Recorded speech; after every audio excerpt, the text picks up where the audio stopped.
I drove home at noon for one forgotten folder, and walked back out 3 minutes later, having heard the one conversation that explained everything wrong with my marriage for the past 6 months. I'd left the signed vendor agreement sitting on the kitchen counter that morning, the exact document I needed for a 2 o'clock meeting that could decide whether I finally made vice president. I let myself in quietly, planning to grab it and leave before my husband, Julian, even noticed I'd come home. Instead, I heard his voice coming from the office, low and careful, saying something that made me stop dead in the hallway.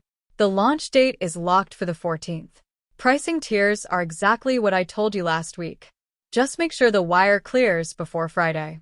I stood frozen against the wall, holding my breath, listening to my husband sell my company's confidential product launch to someone on the other end of that call.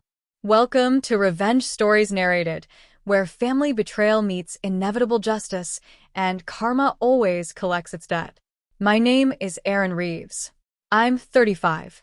Julian and I had been married for 6 years. I worked as a senior product manager at a growing tech company, spending the past year leading a major product launch I'd poured everything into, hoping it would finally push me into the vice president role I'd been chasing for 3 years straight. Julian worked as an independent business consultant, taking on small clients here and there, projects he rarely discussed with me in much detail, since I'd never had a reason to ask closely. We'd met at a mutual friend's engagement party, bonded over a shared love of terrible reality television, and for most of our marriage, I genuinely believed we understood each other completely. I didn't know, standing in that hallway, that Julian had spent the past several months quietly feeding details from our private conversations, things I'd mentioned casually over dinner, thinking I was simply talking to my husband, straight to a rival company preparing to undercut our launch. It started small enough that I never noticed the pattern building. About 6 months earlier, Julian began asking more detailed questions about my work than usual, things like exact launch timelines, pricing strategy, which features were locked versus still in discussion. I found it sweet at the time, assuming he was simply interested in my career the way a supportive spouse should be. I remember telling my sister once that I felt lucky that Julian actually wanted to hear about my work instead of tuning out the way some partners do. 2 months after that, my company's biggest competitor released an unexpected teaser campaign with pricing tiers eerily close to numbers we hadn't even finalized internally yet. My team spent weeks trying to figure out how information that specific could have leaked, since only a handful of senior employees had access to those details. I remember complaining about it to Julian over dinner one night, frustrated, never once suspecting the leak was sitting across the table from me. He listened patiently that night, nodding along, even suggesting a theory about a disgruntled former employee that sent our internal investigation down the wrong path for nearly 3 weeks. I lost real ground during those months, without understanding why. My launch timeline got pushed back twice, since leadership grew nervous about the competitors' suspiciously well-timed moves. I missed a key promotion review that spring, since my director wanted to see how the relaunch strategy played out first before making any final decisions. I started working later most nights, trying to outmaneuver a competitor who somehow always seemed to know our next move before we made it. Julian, meanwhile, had grown quietly more relaxed about money over those same months, mentioning once, casually, a consulting bonus that let us finally repaint the kitchen, a detail I accepted without asking too many questions, since Julian's freelance income had always fluctuated unpredictably. He also started picking up the check more often when we went out with friends, something I noticed but never questioned, chalking it up to a genuinely good stretch of client work. If you've ever discovered the person closest to you was quietly working against everything you'd built, tell me in the comments, because I want to know I'm not the only one who's lived through that. I didn't walk into that office. I stood in the hallway, listening as Julian continued. Look, once the product officially launches, this stream dries up anyway. Let's just get through Friday's payment and we're done. A pause, then, no. She has no idea. She never checks the shared drive. That last sentence landed harder than anything else. Julian wasn't just leaking information from casual dinner conversations.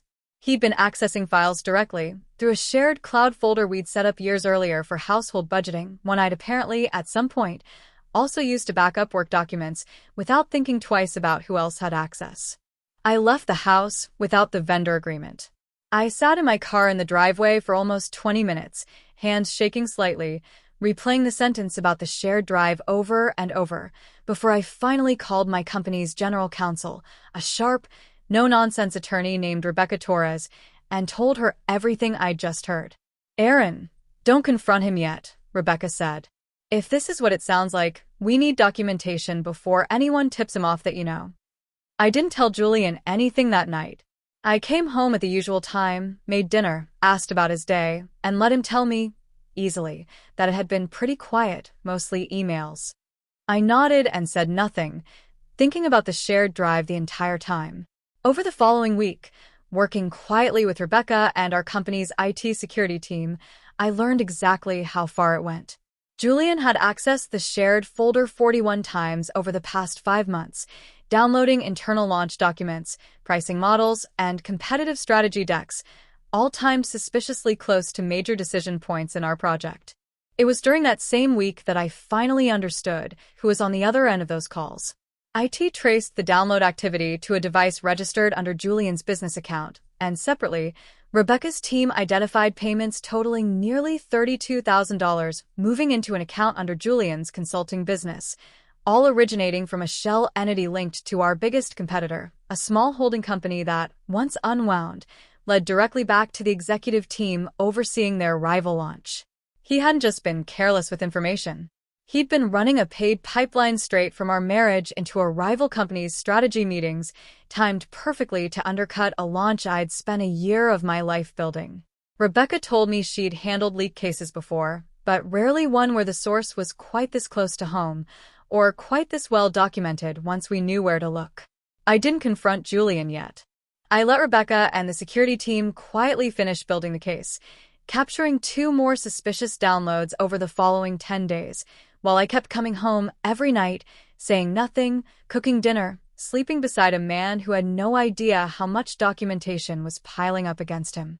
The night everything came together, Julian mentioned, almost proudly, that his consulting business was finally taking off, suggesting we celebrate with a nice dinner that weekend. I set my fork down and said, "Let's talk about that consulting business right now instead." His face changed the moment I laid the printed download log on the table. "Erin, I can explain," he said. "You already did," I said. 3 weeks ago on the phone, when you said I'd never check the shared drive. The rest moved quickly. My company's legal team filed a formal breach of confidentiality and corporate espionage complaint against Julian's consulting business, supported by the download logs, payment records, and recorded admissions from his own phone call, which, as it turned out, our home security system had also captured audio of that same afternoon, something I hadn't even realized until Rebecca requested the footage. The same secrecy Julian used to quietly sell information from a marriage he assumed I'd never look closely at ended up producing exactly the kind of documented trail that made denial impossible in front of a judge.